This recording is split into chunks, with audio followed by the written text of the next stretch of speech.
one woman in particular, she's an African-American woman, and she was like a world-famous midwife in the Carolinas. World famous. And she okay, and I teach African-American history. Okay. That's what I teach at school. But when the field of medicine became professionalized, first of all, you know, Miriam Sims, terrible person. Black women are the roots of OBGYN gynecology, includes the bones of black women, first of all, with J. Miriam Sims and his research on women's bodies, utilizing 3 African-American women enslaved. I believe it was Alabama. Where those 3 women were enslaved, and he did not give them any pain medication. They didn't have any anesthesia, and he was operating on them because they had issues within their reproductive organs. And so here he was researching while these women were looking for help.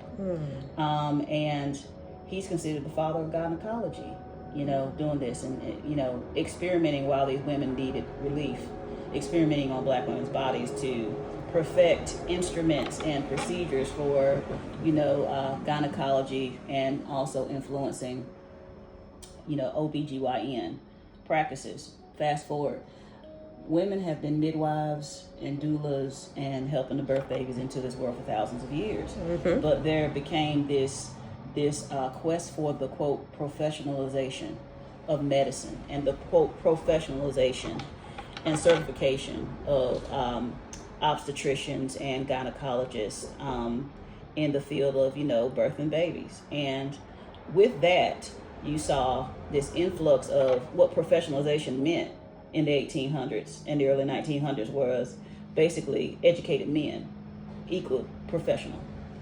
And so you saw a lot of midwives and the history and tradition of doulas pushed out of the process. They were displaced and removed from the process of, you know, birthing babies. I know that my dad, my mom, my auntie told me one time, she said, you know, you're the first generation in this family to be born in a hospital. Wow. 1980s, you know, you the first in the family to be born in a hospital. Everybody else, but we weren't born in hospitals. That's y'all's generation. And I thought, well, why? You know, my mama was birthed in Cobbett Court Projects in my aunt's apartment. Daddy was in a house in Jones County, you know, and so and so on and so forth. Everyone was born in a house with family around, and somebody in the family knew midwifery. It was just passed down. And they were very knowledgeable women when it came to like herbs and, you know, plant medicine. Again, I'm from Eastern North Carolina. I grew up knowing different stuff about plant medicine. You know, how do you ease people's pain without morphine, you know, and how do you help people's blood circulation without, you know, these drugs for hypertension and stuff like that. There are herbs that do that. There's plant medicine that does that. You got to be careful though. People out here doing, what is it called, soursop?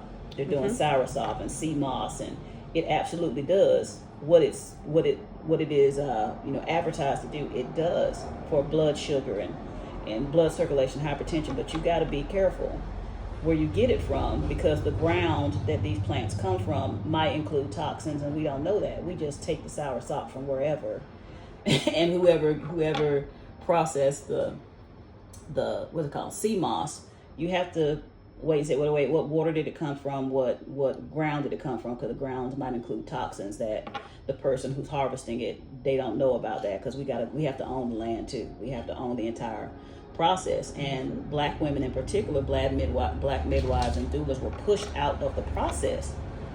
So whether we're talking about, you know, medicine, we're talking about, you know, birthing babies, if we're talking about making clothing, it doesn't matter. Black people were pushed out of the entire process, and that has come back to bite us in the, you know what, with all of the mortality rates. Why is it that in this country, that's supposed to be the richest country in the world with the most resources around medicine, black women are dying the way they are? But you go to the tundra of Africa or the jungles of South America, No, that's not happening. Like, Right. we have worse numbers than not even third world countries. Yep. They are developing countries, and we're still out there having babies on leaves of grass. Okay, and they're surviving. Why? They're not in the emergency room. You know, they're not in a birthing center. You know, they're at their mother's house or their auntie's house, and there are traditions that people follow, and they've been following those traditions for thousands of years. But here we are in the U.S., and black women are dying the way they are. Women are dying the way they are. When you just said 70,000 women passing from preeclampsia, I didn't know that. You know, that sounds like the number of women dying in car crashes. Like, you know, and women dying of, you know, heart disease and things like that. You don't know that's the number, but that is. And then you put race into it.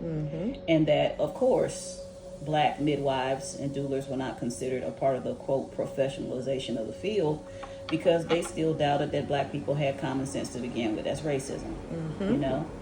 And so there is this reclaiming, and I definitely saw it. I saw it real heavy during the pandemic. Yep.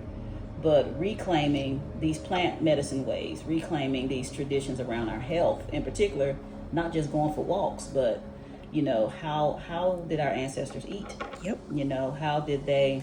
That's why I'm doing the DNA, like I said. How did our ancestors eat?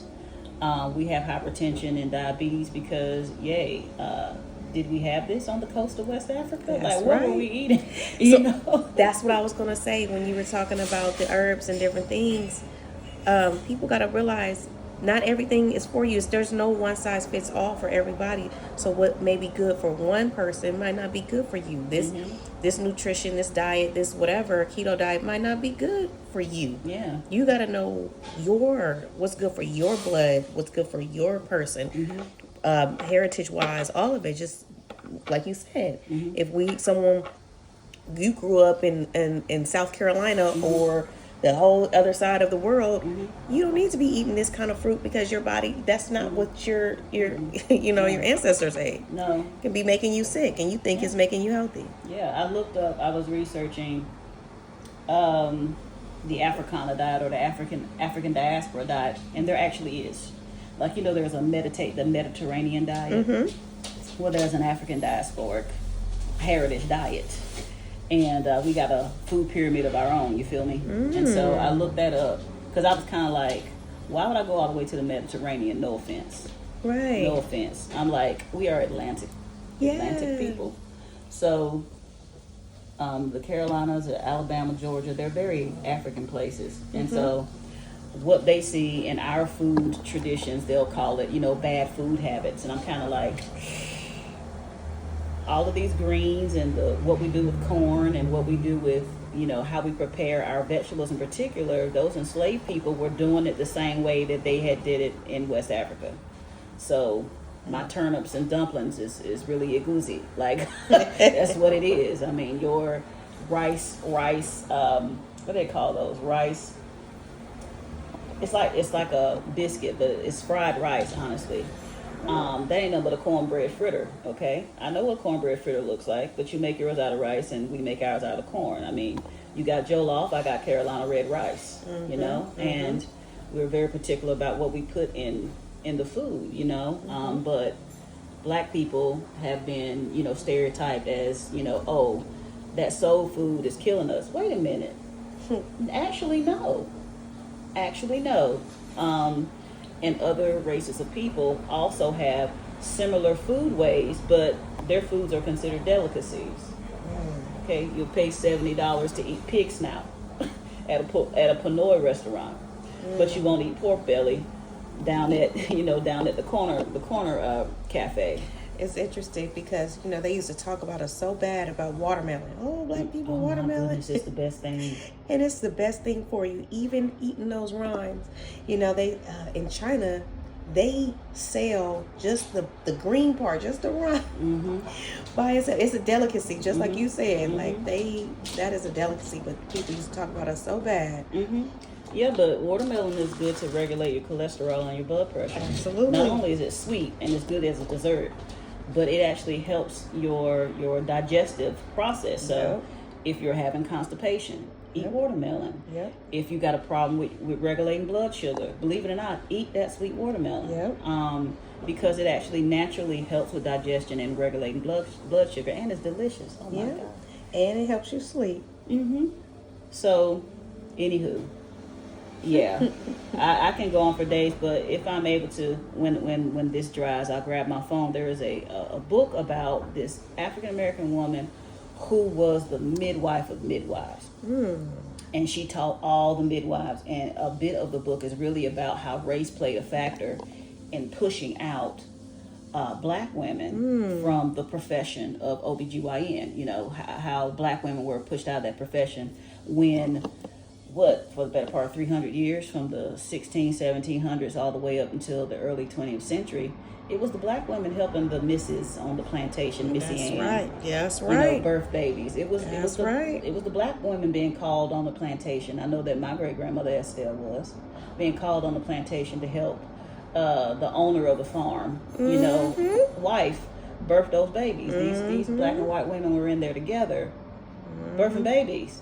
and you know, even breastfeeding them. Yes, don't even get me started on the breastfeeding, but yeah, breast milk is just as good as blood. That's what Jane Pittman said, and it's true.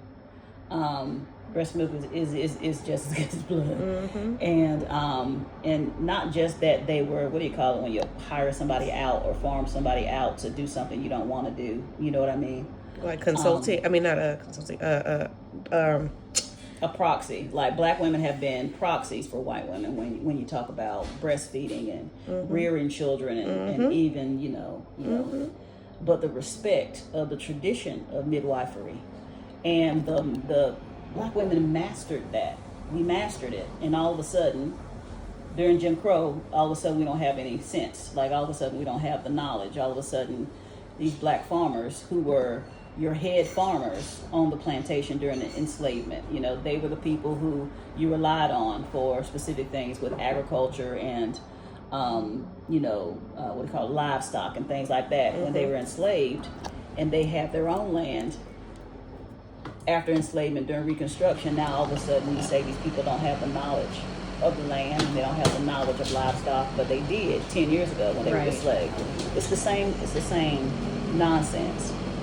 These are some pretty nails here. Yes, they are. But yeah, so I can talk long time, you know. So you're a professor, Stanford, and you teach. I'm a professor in the Department of African and African American Studies at Stanford. Okay. And but a lot of the stuff that you know pertains to like midwifery and plant medicine, that's a home thing. That's a family thing. We know it.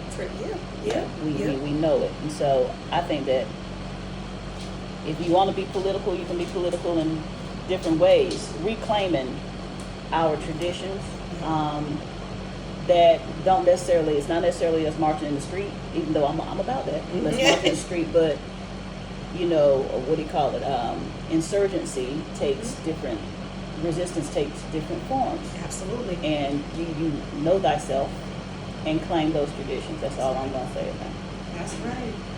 Love it. Thank you. And no, thank you, because these are some good looking drugstore. Because I get my